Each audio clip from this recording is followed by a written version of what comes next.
Encounter তো কোনো আইনগত পদ্ধতি নয়। কেউ যদি অভিযুক্ত হয়, কেউ যদি দোষী হয়, তাহলে তাকে আদালতে নিয়ে যাওয়া হোক, আদালত তাকে বিচার করে ফাঁসি দিক। পুলিশ এই সামারি জাস্টিস যে করছে সেটা পুরোপুরি অন্যায়, নিন্দার যোগ্য।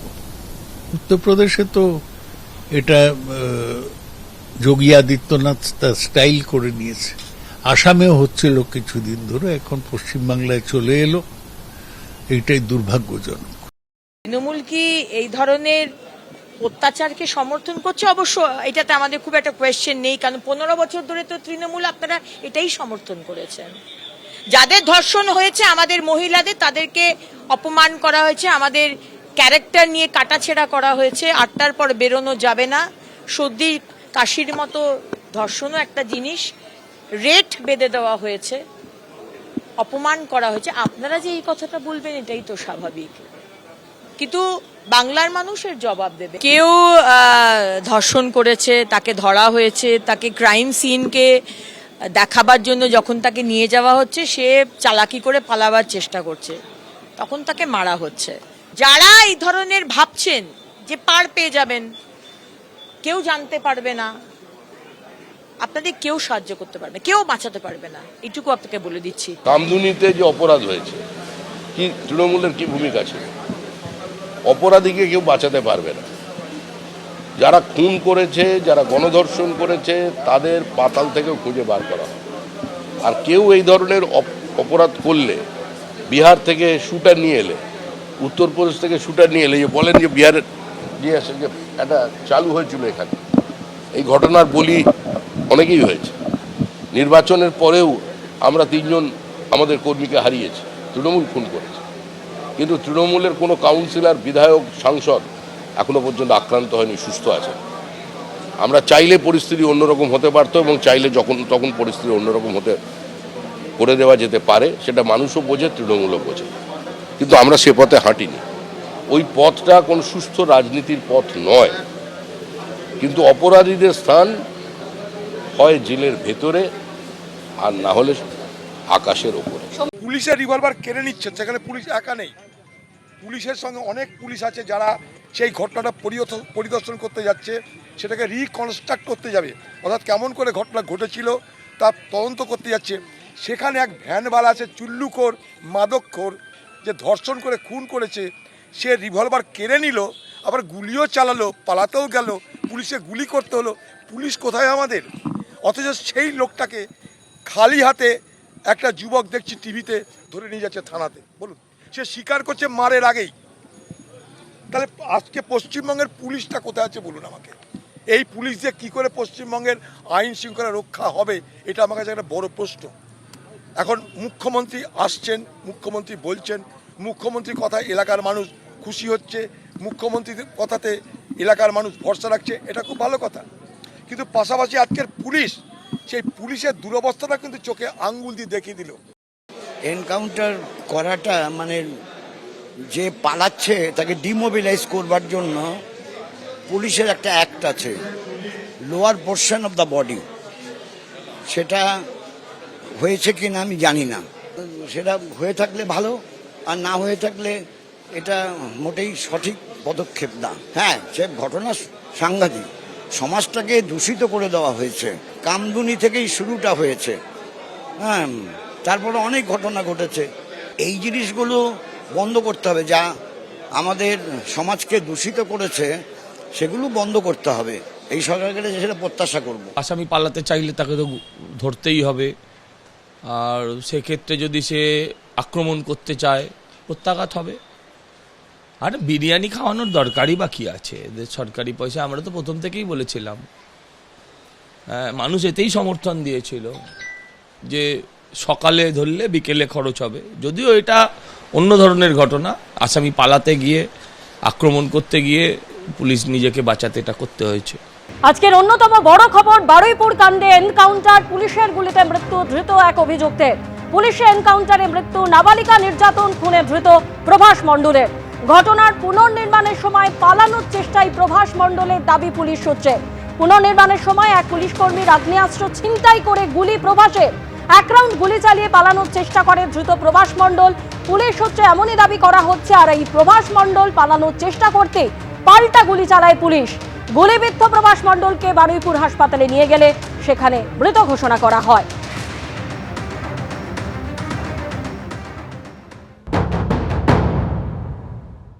রাত 12:10 অভিযুক্ত প্রভাস মণ্ডলকে নিয়ে ঠিক যেখান থেকে নাবালিকার মৃতদেহ উদ্ধার হয়েছিল সেখানে এসে পৌঁছায় তদন্তকারীরা। তারা এখানে পুনর্নির্মাণের প্রক্রিয়া করবেন বলে এসেছিলেন, কিন্তু এই ঘুটঘুটে অন্ধকার, অন্যদিকে ঝমঝমিয়ে বৃষ্টি, আর এই যে পথ দেখা যাচ্ছে অত্যন্ত দুর্গম, জল জমে রয়েছে, সেই জায়গা দিয়ে যখন তাকে নিয়ে যাওয়া হচ্ছিল তখনই সে এক পুলিশ কর্মীর সার্ভিস রিভলভার সেখান থেকে সে এক প্রকার বলা যায় যে ছিনতাই করে এবং পুলিশকে লক্ষ্য করে সে গুলি চালায়। এবং এখান দিয়ে পালিয়ে যাওয়ার সময় পুলিশ প্রথমে তাকে ধাওয়া করে, ধরতে না পারলে পাল্টা গুলি চালানো হয়।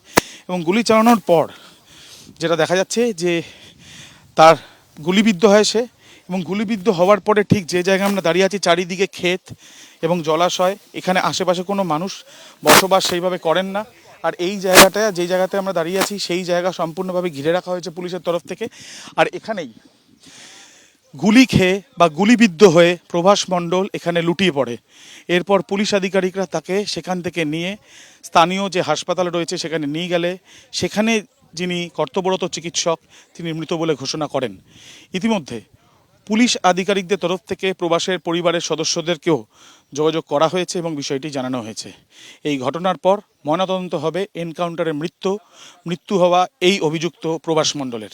পুলিশের দাবি ঠিক এই পথ ধরেই গুলি চালাতে থাকে প্রভাস মণ্ডল। আর যখন গুলি চালায় তখন ঠিক যে জায়গায় আমরা দাঁড়িয়ে আছি পিছন থেকে তদন্তকারী আধিকারিকরা তারা ধাওয়া করে, কোনো অবস্থায় তাকে ধরা যাচ্ছিল না, ঠিক তখনই তাকে লক্ষ্য করে গুলি চালানো হয়। আর ঠিক এই জায়গাতে লুটিয়ে পড়ে প্রভাস, এবং লুটিয়ে পড়ার পর তাকে এখান থেকে উদ্ধার করা হয়। এই যে পুরো ঘটনা, সেই ঘটনার ইতিমধ্যে পরে সকালবেলা পুলিশ আধিকারিকরা এসে ভিডিওগ্রাফিও করেছেন। এখন দেখার বিষয় ময়নাতদন্তের পর এই সংক্রান্ত বিষয় তদন্ত কিভাবে এগোয়, অর্থাৎ এই নাবালিকা খুন এবং তাকে যে ধর্ষণ করা হয়েছিল খুনের আগে, সেই ঘটনায় বাকিদের যাদেরকে গ্রেপ্তার করা হয়েছিল তাদের ভূমিকা নিয়ে, এবং 72 ঘন্টার মধ্যে মুখ্যমন্ত্রী যে রিপোর্ট দিতে বলেছেন রাজ্য পুলিশের ডিজিকে, সেই রিপোর্টে কি উঠে আসে। ক্যামেরায় শ্যামল জানার সাথে আবির দত্ত, এবিপি আনন্দ। বারুইপুর কাণ্ডে পুলিশের এনকাউন্টার, অন্যতম অভিযুক্ত প্রভাস মণ্ডলের মৃত্যু। আর এদিকে বারুইপুর কাণ্ডে সামনে এসেছে স্থানীয় একটি দোকানের সিসিটিভি ফুটেজ। সেই ফুটেজে দেখা গিয়েছে প্রভাস মণ্ডলকে। সেই ছবি আপনাদের সামনে তুলে ধরছি। সিসিটিভি ফুটেজে ঠিক যেমনটা উঠে এসেছে, প্রভাস মণ্ডল এই বারুইপুরের ঘটনার অন্যতম অভিযুক্ত, পুলিশি এনকাউন্টারে যার মৃত্যু হয়েছে সেই প্রভাস মণ্ডলকে সিসিটিভি ফুটেজে আপনারা দেখতে পাচ্ছেন। একাধিকবার, কয়েক মিনিটের ব্যবধানে একাধিকবার তাকে যাতায়াত করতে দেখা যাচ্ছে।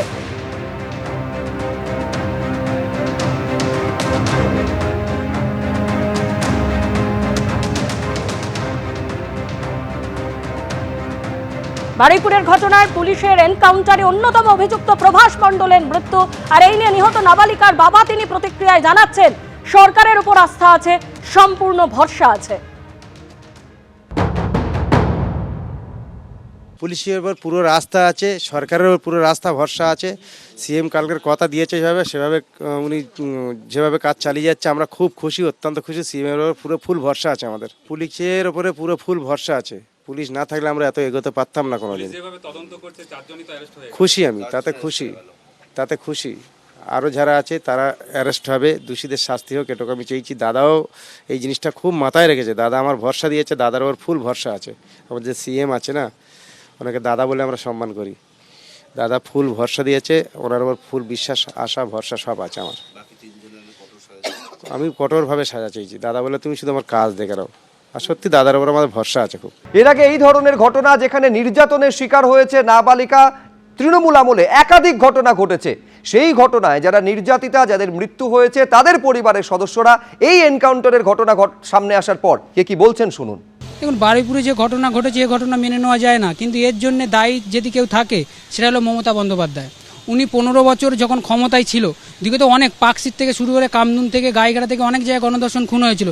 সমস্ত কেস উনি তদন্ত করছিল, ওনার সিআইডি, ওনার পুলিশ তদন্ত করছিল, কিন্তু একটাও ন্যায় বিচার এই মমতা বন্দ্যোপাধ্যায় দিতে পারেনি। আজকের মমতা বন্দ্যোপাধ্যায় মোমবাতি মিছিলে রাস্তায় নামছে, কিন্তু ওনার হাতে যখন পুলিশ থেকে শুরু করে আইন থেকে শুরু করে ওনার হাতে যখন ক্ষমতায় ছিল, উনি একটা ন্যায় বিচার কেন দিতে পারেনি? ইনকাউন্টার করে যে মারা হয়েছে এটাই হলো ঠিকঠাক ওষুধ। জ্বর হলে যেমন প্যারাসিটামল আর অ্যান্টিবায়োটিক খেতে হয়, আর রেপ মার্ডার করলে তার ওষুধ একটাই, ইনকাউন্টার। আমরা ন্যায় বিচার পাইনি। কারণ আমরা কেন ন্যায় বিচার পাইনি, কেন মমতা বন্দ্যোপাধ্যায় ন্যায় বিচার দিতে পারেনি? ভোট ব্যাংকিং বাঁচানোর জন্যে তাদেরকে ছেড়ে দেওয়া হয়েছে।